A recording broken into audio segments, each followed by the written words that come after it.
मैंने एक यतीम लड़की से शादी की। उसकी एक 14 साला बहन भी थी।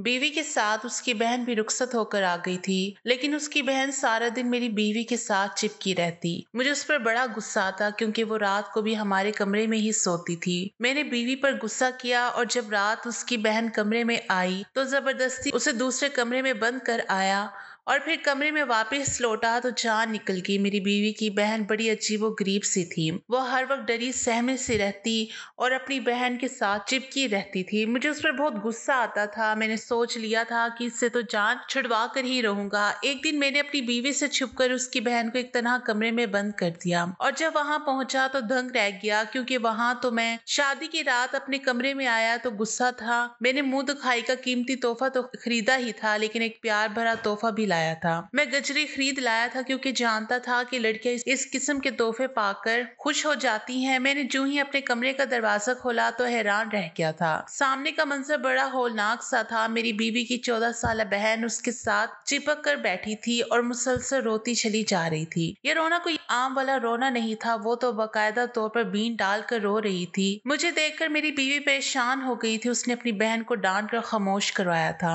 मैं आगे बढ़ा और बोला, एमन क्या हुआ इस बच्ची को? तबीयत तो ठीक है ना इसकी? एमन बोली, जी ठीक है, ये बस ये सोच कर परेशान हो गई है कि मैं अपनी नई जिंदगी शुरू करने जा रही हूँ तो इसका क्या होगा। मेरा दिल दुख गया था। मैंने आगे बढ़कर आयशा के सर पर दस्ते शफकत रख दिया था और बोला कि तुम परेशान मत हो। अगर तुम एमन की बहन हो तो मेरी भी बहन हो। तुम इसी घर में रहोगी हमारे साथ। एमन, तुमने ये बात आयशा को नहीं बताई थी क्या? वो बोली, उस्मान मैं इसको बता चुकी हूँ, मगर बच्ची है ना, इसलिए ये बातें इसको फिलहाल समझ नहीं आ रही।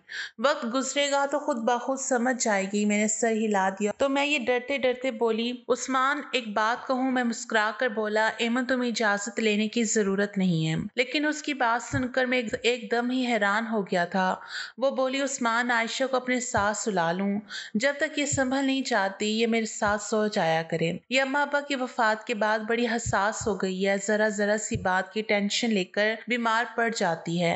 मेरी अभी नई नई शादी है, मैं कहाँ अस्पतालों के चक्कर खाती रहूंगी। मैं अमन की बात समझ गया था। मैंने कहा, ठीक है अमन, तुम दोनों बहनें इस कमरे में सो जाओ, मैं दूसरे कमरे में चला जाता हूँ। एमन उठकर मेरे पास आई और बोली, मैं हमेशा आपके एहसान मंद रहूंगी।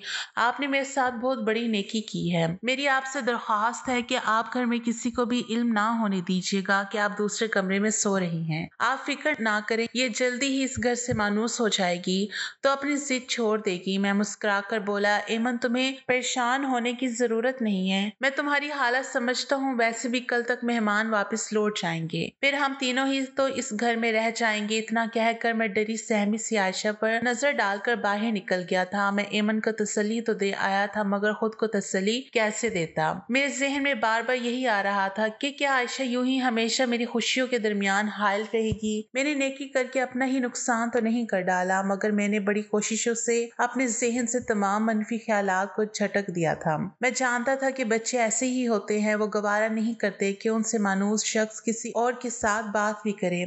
इसलिए मैं आयशा का भरपूर ख्याल रखने लगा था। वो बड़ी मासूम सी डरी सहमी सी लड़की थी। इस किस्म के बच्चों पर तो वैसे भी मुझे बड़ा तरस आता था। मैं यही सोचकर परेशान हो जाता था कि न जाने उसने अपनी गुज़श्ता जिंदगी में क्या कुछ सहा है जो वैसी हो गई है। आयशा के मुकाबले में एमन की शख्सियत बड़ी जानदार सी थी। वो इत्मीनान से भरपूर थी। जिंदगी के उतार चढ़ाव का मुस्कुराकर मुकाबला करती थी। हमारी शादी को पूरा एक हफ्ता हो गया था, मगर एमन अभी भी आयशा के साथ ही सोती थी, जबकि मैं दूसरे कमरे में पड़ा रहता था। मैं कुछ दिन ठहरकर आयशा के लिए एक बस्ता ले आया था। किताबें तो लाया नहीं क्योंकि मुझे इल्म नहीं था कि वो किस क्लास की तुलबा है। मैं घर पहुंचा तो एमन घर के काम काज में मसरूफ थी, जबकि आयशा चारपाई पर बैठकर अपनी बहन को देख रही थी। मैंने बावास बुलंद सलाम किया और चेहरे पर मुस्कुराहट सजाकर आयशा के पास पड़ी कुर्सी पर जाकर बैठ गया। एमन की नजर मुझ पर पड़ी तो वो भागकर मेरे पास आकर खड़ी हो गई। उसके चेहरे पर डर इस तरह फैला हुआ था। मैंने उसे नजरअंदाज किया और आयशा से मुखातिब हुआ और बोला, आयशा देखो, मैं तुम्हारे लिए तोहफा लेकर आया हूँ। आयशा मुझे देखकर रोने लगी और भागकर अपनी बहन के पीछे जाकर छुप गई। मैं हैरान था कि आखिर वो ऐसा क्यों करती है। वो हरदम खुद को यूं छुपा कर क्यों रखती है, मगर मैं ये नहीं जानता था कि जब मुझे सवालात के जवाब मिलेंगे तो मुझे खुद कितना बड़ा धचका लगेगा। मेरी सारी शख्सियत हिलकर रह जाएगी। मैं उठकर खड़ा हो गया और बोला, आयशा बेटी इधर आओ, मेरी बात सुनो, मैं तुम्हारे लिए तोहफा लाया हूँ। मेरी आवाज सुनकर आयशा की बीन बुलंद होने लगी। मैंने सवालिया नजरों से एमन की जानिब देखा तो मुझे बड़े गुस्से में लगी थी। वो बोली, उस्मान आपकी बड़ी मेहरबानी होगी, आप मेरी बहन से दूर हैं, आप मेरे शोहर हैं, मगर आयशा के लिए तो गैर महरम है, इसलिए आप इसे मुखातिब ना किया करें। मुझे एमन की बात बहुत बुरी लगी थी। मैं तो आयशा को अपनी छोटी बहन समझने लगा था, मगर एमन का रवैया बड़ा परेशान कुन था। मुझे भी गुस्सा आ गया था। मैं बोला, एमन अगर महरम और नामहरम का तुम्हें इतना ही ख्याल है तो अपनी बहन को एक नामहरम के घर अपने साथ लाई ही क्यों हो। इतना कहकर मैं दरवाजा जोर से बंद करके घर से बाहर चला गया था। बाहर निकलकर मैं सड़कों की खाक छानता रहा था। मुझे रह रहकर अपने सख्त रवैये पर शर्मिंदगी हो रही थी। आयशा मुझ पर जबरदस्ती तो मुसल्लत नहीं की गई थी जो मैं यूं एमन को ताने देने लगा था।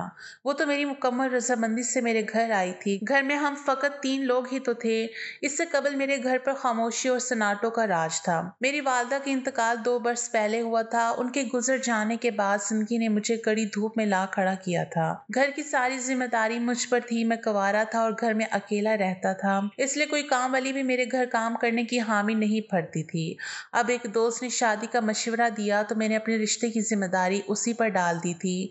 मेरे दोस्त ने ही मुझे बताया था कि उनके जाने वालों में एक यतीम लड़की है जो जहेज में सिर्फ सवाब लाएगी। मैं हैरान हो गया और बोला, किस किस्म का सवाब? उसने बताया कि एमन की एक 14 साल बहन उसी के साथ रुखसत होकर घर आएगी। तुम उसकी पढ़ाई लिखाई खाने पीने पर जितना भी पैसा लगाओगे वो तुम्हें सवाब की सूरत में अगले जहां में मिल जाएगा। फिर लड़कियों को जवान होते हुए देर ही कितनी लगती है, उसकी शादी करके रुखसत कर देना। मैंने खुले दिल के साथ हामी भर ली थी, क्योंकि मैं अल्लाह के फजल से इतना कमाता था कि बासानी उसका खर्चा बर्दाश्त कर सकता था। मगर मैं कहाँ जानता था आयशा तो अजीब ही किस्म की बच्ची होगी। वो तो मेरे गले की हड्डी बन जाएगी जो मुझसे ना उगली जा सकेगी और ना ही निगली जा सकेगी। लेकिन मैंने ये फैसला किया था कि मैं चंद रोज मजीद सब्र से काम लेकर देखता हूँ कि आयशा का रवैया ठीक होता है या नहीं, फिर ही मैं किसी किस्म के नतीजे पर पहुंचूंगा। मैं रात के घर लौटने लगा तो होटल से खाना भी ले गया था। मैं जानता था कि एमन मुझसे सख्त खफा होगी। मैं उसकी नाराजगी दूर करना चाहता था। मैं घर के दरवाजे पर खड़ा था जब मेरे कानों में आयशा की आवाज गूंजी थी। वो कह रही थी, एमन क्या अब तुम्हें तलाक हो जाएगी? तुम मेरे साथ वापस चली जाओगी जहाँ सिर्फ तुम और मैं रहेंगे, किसी तीसरे का वजूद बर्दाश्त ही ना करना पड़ेगा। एमन एकदम गुस्से से बोली थी, अपनी बकवास बंद करो आयशा। आयशा की हंसी की आवाज आई थी। फिर वो बोली, अब तो घर में तुम्हारा खड़ूस शोहर नहीं है, अब तो मुझे मेरे हकीकी नाम से पुकारो। मैं आयशा की बात सुनकर हैरान रह गया था। आयशा का कोई और नाम भी था जो मुझसे छुपाया गया था, लेकिन क्यों मेरे दिमाग में इतनी क्यों जमा हो गए थे कि अब मुझे घुटन होने लगी थी। मैंने दरवाजा खोला और घर में दाखिल हो गया। एमन की नजर मुझ पर पड़ी तो वो भागकर मेरे पास आई और बोली, उस्मान आप कहाँ रह गए थे? मैं आपकी फिक्र में घुलती जा रही थी। मैं ये देखकर खुश हो गया था कि एमन के चेहरे पर नाराजगी का नामो निशान तक ना था। हम दोनों बातें कर रहे थे कि आयशा एक बार फिर से रोने लगी थी। वो बोली, एमन तुम इसके साथ बात मत करो, ये मुझे गुस्से से देखता है। तुम्हारा शौहर गंदा है। एमन ने मुझे शक की नजरों से देखा था। मैंने अपनी सफाई दी और कहा, क्यों आयशा बच्चे, मैं क्यों आपको घूरने लगा? एमन बोली, उस्मान मैंने कहा भी था कि आप मेरी बहन को मुखातिब मत किया करें। इतना कहकर वो आयशा को हाथ से पकड़कर कमरे में ले गई और मैं सहन में अपना सा मुंह लेकर खड़ा रह गया था। लेकिन अब मेरे 14 तबक रोशन हो चुके थे। कुछ ना कुछ तो गड़बड़ जरूर थी। मैं तो इन सबको आयशा का बचपना समझे बैठा था, मगर यहाँ तो किस्सा ही कुछ और था। मेरे दिल में शक का बीज आ चुका था और मैंने सोच लिया था कि एमन पर सख्ती करूंगा तो वो खुद ही अबराज खोल देगी। सुबह एमन मामूल के मुताबिक नाश्ता बना रही थी जब अचानक रुक कर बोली, उस्मान आप आयशा के लिए स्कूल का बस्ता क्यों लेकर आए थे? मैं एमन के कल वाले रवैये की वजह से गम सदा सा था, इसलिए मुख्तसर जवाब दिया और कहा, मैं चाहता था कि आयशा अपनी तालीम जारी रखे। एमन हंसी और बोली, कौन सी तालीम? आयशा ने तो स्कूल का मुंह भी नहीं देखा। उसे तालीम का शौक नहीं था, इसलिए हमने उसे स्कूल में दाखिल ही नहीं करवाया था। मुझे एमन की बात अच्छी नहीं लगी थी, मगर चूंकि मेरा मूड पहले से ही बहुत खराब था, इसलिए मैं किसी किस्म के बहस में नहीं पढ़ना चाहता था। मैंने अपना खाना खत्म किया और ऑफिस के लिए निकल गया, मगर आयशा का वजूद मुझे खटक रहा था। उसकी अजीबोगरीब हरकतें मुझे देखते ही रोने लगी। फिर मेरी और एमन की तलाक पर खुश होना, ये सब क्या था? आयशा कोई नन्ही बच्ची तो थी नहीं, वो पूरे 14 साल की थी। इस उम्र में तो लड़कियां बड़ी समझदार और सुलझी हुई होती हैं। यकीनन यहाँ मामला इतना सीधा नहीं था जितना मुझे लग रहा था। शाम में भी आयशा ने मुझे जिज करने की पूरी तैयारी कर रखी थी। वो मुझे देखकर वो अजीब अजीब हरकतें करने लगती थी। मैं एमन से बात करने लगा तो वो उसको हाथ से पकड़कर कमरे में ले गई। एमन थोड़ी देर बाद कमरे से निकल कर बोली, उस्मान आप खाना खाकर अपने कमरे में चले जाएं तो हम दोनों बहनें भी आकर खा लेंगी। आयशा जिद कर रही है कि जब तक आप बाहर बैठे हैं तब तक वो बाहर नहीं निकलेगी। मुझे गुस्सा तो बहुत आया था मगर खुद पर काबू डालकर बोला, ठीक है आयशा, बाद में खाना खा लेगी, कम से कम तुम तो मेरे साथ आकर बैठो, तुम तो मेरे साथ खाना खाओ। एमन के जवाब ने मेरे अंदर आग लगा दी थी। वो बोली, उस्मान आपको तो पता है कि आयशा कितनी जिद्दी है, घर में तूफान खड़ा कर देगी, इसलिए आप मेरी माजरत कबूल कर लें। एमन इतना कहकर कमरे में चली गई थी। अब मैं अपने आपे से बाहर हो गया था और मैं खुद पर काबू ना पा सका और कमरे की तरफ बढ़ा। एमन की आवाज आ रही थी, वो आयशा को डांट रही थी, कह रही थी, आयशा काश अम्मी अब्बू के साथ तुम भी बढ़ जाती, कम से कम मेरी जिंदगी तो जहन्नुम ना बनती, न जाने तो मेरी किस गुनाह की सजा हो। मैं दरवाजा खोलकर अंदर चला गया था और आयशा को कलाई से पकड़कर खींचता हुआ बाहर ले आया था। एमन बुखला गई थी, वो मेरे पीछे भागी थी और बोली, उस्मान ये आप क्या कर रही हैं, छोड़े मेरी बहन को, आप अपने होश में तो हैं। मगर सच्ची बात तो ये थी कि मैं हरगिज अपने होश में ना था। अगर होश में होता तो ये सब ना करता। मैंने आयशा को एक इलादा कमरे में बंद कर दिया था और एमन का हाथ पकड़कर उसे अपने कमरे में ले आया था। मैं बोला, अब मुझे सच सच बता दो कि तुम्हारी बहन ये सब क्यों करती है। एमन का चेहरा जर्द पड़ चुका था, वो मुसलसल रोती चली जा रही थी। वो बोली, आपको अल्लाह का वास्ता है उस्मान, मेरी बहन को छोड़ दे, वो बहुत हसास है, वो डर से मर जाएगी, वो एक रात तो क्या एक लम्हा भी मेरे बगैर नहीं गुजार सकती। मैं चिल्लाकर बोला, क्यों, आजकल की तो छोटे छोटे बच्चे भी अपनी माँ के बगैर रह लेते हैं, ये किस किस्म का बहन चारा है कि तुम्हारी बहन तुम्हारा साया ही बन गई है। मुझे ये सब बिल्कुल भी पसंद नहीं है और ना ही मैं ये सब बर्दाश्त करूंगा। मैंने एमन को घूर कर देखा और कहा, तुम अपना ये रोना धोना बंद करो, मगर उसके रोने में और तेजी आने लगी थी। मैं एमन के कमरे से बाहर आ गया और बाहर से कुंडी लगाकर अपने कमरे में आकर मैंने दरवाजा बंद कर लिया था ताकि एमन और आयशा का शोर थम जाए। मगर वो दोनों बहनें इस जोर से दरवाजा पीट रही थी, ऐसा लगता था कि वो दरवाजा ही तोड़ देंगी। कई घंटे ये सब कुछ चलता रहा मगर फिर फजर के अजान होने से कुछ देर कबल दोनों कमरों में खामोशी छा गई थी। मैं अपने दिल के हाथों मजबूर होकर उठ खड़ा हुआ और आयशा के कमरे की जानिब कदम बढ़ा दिए। मैं उससे माफी मांगकर एमन के पास ले जाना चाहता था मगर मैंने जैसे ही दरवाजा खोला मेरे कदम जंजीर हो गए थे क्योंकि वहां तो एक लड़का बैठा था। मैं आगे बढ़ा तो वो मुझे देखकर सहम गया और फिर से रोने लगा था। मैंने उससे बोला, मेरे सामने अब आंसू मत बहाना, नहीं तो मुझसे बुरा कोई नहीं होगा, मुझे बताओ तुम कौन हो, आयशा कहाँ गई। वो लड़का रोते हुए बोला, अगर मैं अपनी हकीकत बता दूंगा तो तुम मुझे बेच तो नहीं दोगे। मैं उसकी बात सुनकर हैरान हो गया था। मैं बोला, नहीं हरगिज नहीं, मैं तुम्हें क्यों बेचने लगा। वो लड़का मेरी बात से मुतमईन हो गया और सोफे पर बैठ गया। उसके चेहरे पर बड़ा कुर्ब था। वो बोला, जब मैं पैदा हुआ तो हमारे घर यूं सोग मनाया गया था जैसे मैं पैदा नहीं हुआ फोत हुआ हूँ। मैं जब बड़ा हुआ तो अपने इर्द गिर्द बड़ा जुल्म देखा था। मेरे अब्बा अम्मी को एक बहुत मोटे डंडे से मार मार कर नीलो नील कर देता था और मेरी तरफ इशारा करके कहता था, मेरे लिए ये तो काबिल कबूल होता कि तू बांझ होती, मगर ये तूने क्या गजब कर दिया। मैं अब्बा की फटकार सुनकर आईने के सामने जा खड़ा हो जाता तो एमन कहती, अब्बा की बातों पर ध्यान ना दिया करो, तू तो बहुत प्यारा है, लेकिन मैं प्यारा होता तो क्या मेरी वजह से माँ को मार पड़ती। मैं एमन से पैसे मांगता तो वो 2 रुपए का सिक्का थमा देती थी। मैं भागकर दुकान पर जाता और अम्मी के लिए अपनी पसंद की टॉफी ले आता। मैं वो टॉफी अम्मी के मुंह में डाल कर कहता, अम्मी गोली खा लो आराम आ जाएगा। अम्मी मुझसे लिपट कर फूट फूट कर रोने लगती थी। मैं नन्हा सा था, मेरे हम उम्र लड़के खेला करते थे जबकि मेरा खेल में दिल नहीं लगता था। मैं सारा सारा दिन घर में रहकर अम्मी का पहरा दिया करता था कि अब्बा कहीं अम्मी को फिर से ना मारने लगे, लेकिन मेरे रोकने के बावजूद हर दूसरे तीसरे रोज अम्मी नीलो नील हुई होती थी। मैं अपने छोटे छोटे हाथों से अम्मी को दुबाता था कि उन्हें आराम आ जाए, मगर वो अपना दर्द भूलकर मेरे छोटे से हाथों को लबों से लगाकर चूमती जाती और रोती जाती। अम्मी कहती थी कि मुझे मार से तकलीफ नहीं होती, मुझे तुम्हारी इन हरकतों से बड़ी तकलीफ होती है, मेरा जिगर छलनी छलनी हो जाता है। अम्मी की कमेटी निकली तो वो बाजार जाकर मेरे लिए एक साइकिल और गेंद बल्ला ले आई थी। अम्मी कहती थी कि तुम बाहर जाकर तो खेलते नहीं हो, घर में ही तुम्हारी खुशी का इंतजाम कर देती हूँ। मैं साइकिल देखकर बड़ा खुश हुआ था। मैं अम्मी के हाथ चूमता रहता था, फिर सारा दिन कड़ी धूप में साइकिल चलाता रहता था। अम्मी मुझे देखकर हंस कर बोली, आज पहला दिन है इसलिए धूप में खेलो, कल से नहीं खेलने दूंगी धूप में। मैं हर थोड़ी देर बाद साइकिल से उतरकर गीले कपड़ों से उसे साफ भी करता रहा था कि कहीं मैला ना हो जाए, मेरा नया साइकिल कहीं पुराना ना हो जाए। शाम में अब्बा घर आए तो मैं साइकिल पर झूले ले रहा था। अब्बा बोले, इस कमबख्त को ये साइकिल किसने दिलाया है? फिर मेरे मुंह पर 2 थप्पड़ मारकर मुझे साइकिल से उतार दिया और कुल्हाड़ी के वार करके साइकिल को तोड़कर फेंक दिया था। मेरी आंखों से आंसू निकलते रहे थे। मैंने रात का खाना भी नहीं खाया था। अम्मी रात को मेरे पास आकर बैठ गई और बोली, चंदा मैं आज तुमसे एक जरूरी बात करना चाहती हूँ। तुम 8 साल की हो गई हो, एक समझदार बच्चे बन गए हो, अब तो माँ हर बात कर सकती है। तो मैंने असबाब में सर हिला दिया था।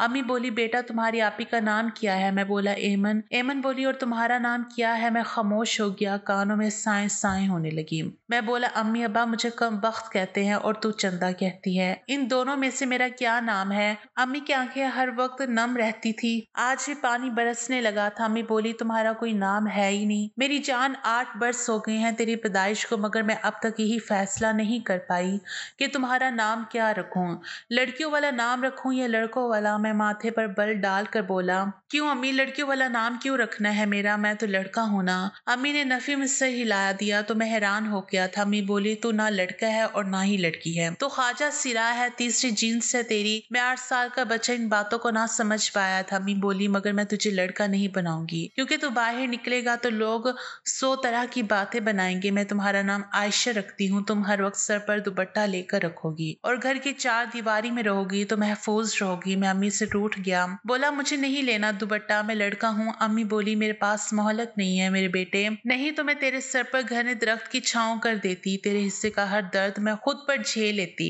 लेकिन अब मुझे कहीं जाना है। मैं रोते हुए अम्मी से लिपट गया और जिद करने लगा कि मुझे भी अपने साथ लेकर जाना। हम दोनों रोते रहे, फिर मैं सो गया तो अम्मी मुझे एमन के पास लिटाकर चली गई। सुबह मेरी आंख चीखों पुकार के साथ खुली थी। एमन रो रही थी। मैं भागकर बाहर निकला तो अम्मी सोई हुई थी। एमन मुझसे लिपट कर रोने लगी और बोली, अम्मी चली गई। मैंने एमन के सर पर हाथ रखा और बोला, आहिस्ता बोलो, अम्मी सो रही हैं, उठ जाएंगी। फिर एमन मुझे कमरे में ले गई और मुझे सर पर दुपट्टा डालकर बोली, आज से तू आयशा है, अम्मी की बात याद है ना? मैंने सर हिला दिया था। मैं तो 2 रुपए लेकर दुकान पर गया और अम्मी की टॉफी ले आया। मैं वो टॉफी जेब में लेकर घूमता रहा, मगर अम्मी उठती ही नहीं थी। सारे मोहल्ले की औरतें भी आ गई थी। फिर अम्मी को सफेद लिबास पहना दिया गया और चारपाई पर डालकर लेके मैं पीछे भागा और बोला कि मेरी अम्मी को कहाँ लेकर जा रहे हो? छोड़ दो, मैंने तो उनके लिए टॉफी ले रखी है। मैं छोटा था इसलिए किसी ने मेरी आवाज ना सुनी। मैं आदमियों की टांगे पकड़ पकड़ कर बोलता रहा कि अम्मा को नीचे उतार दो। सुबह से कुछ नहीं खाया, इन्हें भूख लगी हुई होगी। वो टॉफी मेरी जेब में ही रह गई, मगर अम्मी ना लौटी। मैं रोता रहा, तड़पता रहा। अगर किसी ने मेरी ना सुनी। फिर एक दिन अब्बा भी चले गए तो हम चाची के घर आ गए। चाची भी अब्बा जैसे ही जालिम थी, बड़ा मारती थी। मुझे अक्सर कहा करती थी, मैं तुझे बेच दूंगी, गुरु ले जाएगा तुझे। तभी एमन मेरा सहारा बनती थी। चाची का बेटा था, वो मुझे कहता था कि तुम खुसरा हो, नाच कर दिखाओ। फिर असद चाची बड़ा हंसते थे, मैं डर जाती थी। एमन मुझे बचाती थी। फिर उसकी शादी हो गई आपके साथ। आपकी तरफ देखकर भी मुझे डर लगता था कि कहीं आप मुझे गुरु के पास ना भेज दो। एमन कहती थी, आप अच्छे हैं, आप ऐसा नहीं करेंगे, मगर डर मेरे दिल के अंदर जड़ पकड़े बैठा है। अब आपको सब कुछ मालूम हो गया है। आप बताएं, मुझे अकेले कमरे में तो बंद नहीं करेंगे ना? मेरा चेहरा आंसू से भीगा हुआ था। मैं जल्दी से उठकर बाहर की जानिब भागा और एमन के कमरे का दरवाजा खोल दिया। उसके कदमों में बैठकर माफी मांगने लगा था। वो भी रो रही थी, मगर बोली, माफी किस बात की? आपने तो हमको सहारा दिया है। फिर मैं और एमन आयशा को नफ्सियाती डॉक्टर के पास लेकर जाने लगे थे। उसके दिमाग से बचपन का ड्रामा निकालना बड़ा मुश्किल था। मैंने उसकी तालीम भी शुरू करवा दी थी। मैं और एमन खुशगवार जिंदगी का आगाज कर चुके हैं। आयशा भी जिंदगी की जानिब लौट रही है और मैंने खुद से अहद किया है कि उसका मुस्तकबिल रोशन बनाकर ही दम लूंगा। अगर आपको आज की कहानी पसंद आई है तो वीडियो को जरूर लाइक कीजिएगा और अपने दोस्तों के साथ भी शेयर कीजिएगा। हाँ, अगर आपने अभी तक हमारा चैनल सब्सक्राइब नहीं किया तो जरूर सब्सक्राइब करें, ताकि हर आने वाली वीडियो का नोटिफिकेशन बर वक्त आपको मिलता रहे। शुक्रिया। अल्लाह हाफिज।